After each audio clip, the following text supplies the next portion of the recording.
Sounds like a weird place. More monsters should go there. Oh! Good morning, monster fans and Halloween lovers and mask collectors. It's time once again for Creepy Cheapies with Dr. Lady. I'm J. Edgar Whoever, and today's mask is, I think, right down here. Right there it is, right there. Yes, indeed, it is called Spawn. Now, I know what some people are saying. What else is on right now? No, but still other people are saying, hey, isn't that Venom from Spider-Man? Because that's how they talk. But no, I can see where, to the untrained eye, it might appear that this is Venom from Spider-Man. But no. They do have a few things in common, like these black heads. Not black heads like you get when you're a teenager. They have heads that are painted black, with these jaggedy white places on their faces. And by the way, I believe that was Eric Austin's stage name back when he was a blues musician. Jaggedy White, wasn't it? Yeah. Anyway, they look a little similar, but even though they're both comic book characters, they are unrelated. This is not the same character as Venom from Spider-Man. This is Spawn from a comic book called Spawn, appropriately enough. Now, there have been masks of the Spawn character before. The best one I've ever seen was a beautiful collector edition made by the late Harry Inman. And he intended to make 10 of them, but I think he only lived long enough to make maybe 4. That might be, can't be 100% certain on that, but I think maybe 4 was how many he ended up making.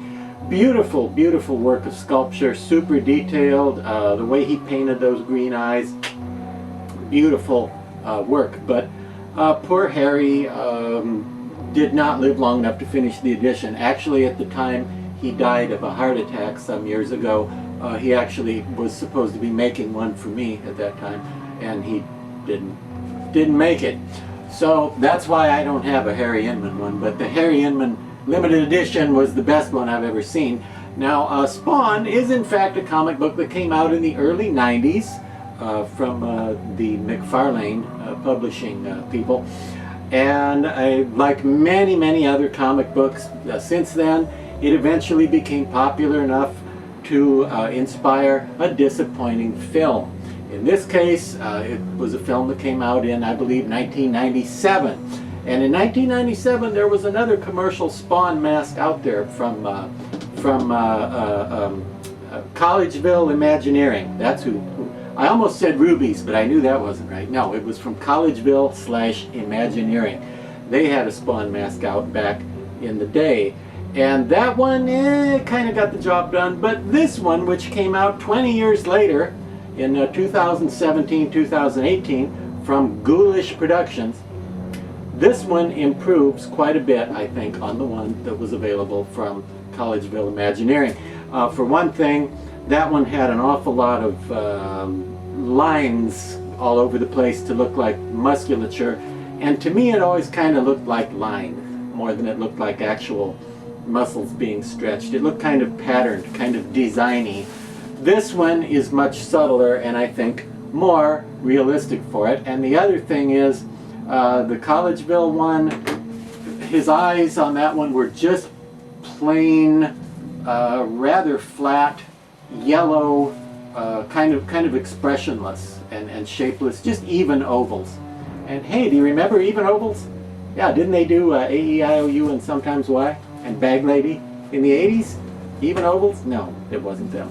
Don't listen to me about that. No, that was Even Ozen. Sorry. Anyway, that one just had these rather bland oval-shaped yellow eyes. This one from Ghoulish Productions improves on that, I believe, by giving him eyes that, even though they don't have pupils, they have kind of an intensity to them and kind of a life behind them. He has these kind of squinted up lower lids, which gives him some intensity and gives him some anger and makes him look alive instead of just like a painted mask. He's got this light highlight right below the green, and then the dark shadowing right below that, and that really makes the eyes come to life and makes it look like he could be thinking about something.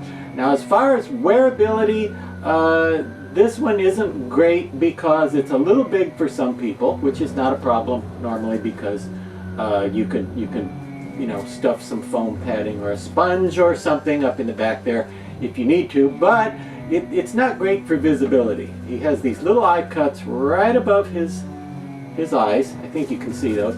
These little eye cuts, it's kind of hard to see out of this one, so you might need to enlarge those if you're serious about wearing it. But in any event, it's a great mask, and as of 2019, they also came out with an alternate. They came out with a head-only version that just kind of comes to there and doesn't include this display area. It was a little bit more wearable that way. As far as what you would wear with this mask, check out the Spawn comic book images and art from Spawn to see what he would wear, and the movie for that matter. No, just stick to the comic books, really. I think Al Simmons was his name when he was human, I believe. In the comics, he's Al Simmons and he's human, and then he becomes this demonic entity, but he decides to do good instead of evil, and that's the Spawn character. Well, you don't need me to tell you about that, but I will tell you one of the dumbest things I ever saw. Today's dumbest thing I ever saw was in a haunted house I went to many years ago at Halloween time. I don't remember whose haunted house it was, but one room looked like a crypt, like a stone crypt in a cemetery. It was all dark and spooky, and there was a big coffin, right? There was a big coffin lying there on a sort of pedestal, and you walk past the coffin, and obviously there's going to be a body in there, a dummy in the coffin, and for some reason the dummy they had in there had the Collegeville Spawn mask on it, and I walked by and there was Spawn lying in his casket, and I didn't get it. I mean, he was wearing normal clothes too, so I don't think they knew that there's a life after death theme kind of in the Spawn comic books. I think somebody's grandpa just thought, oh, here's a scary mask, we'll put it on the dummy that goes in the coffin, and that was it. So let that be a warning to you. Don't let grandpa decorate the haunted house next Halloween, unless he can show you some credentials proving that he's a fan of horror and dark, spooky stuff, like Mr. Spawn here. And until next time, remember what they say, you can tune a piano, but you can't tune a power drill.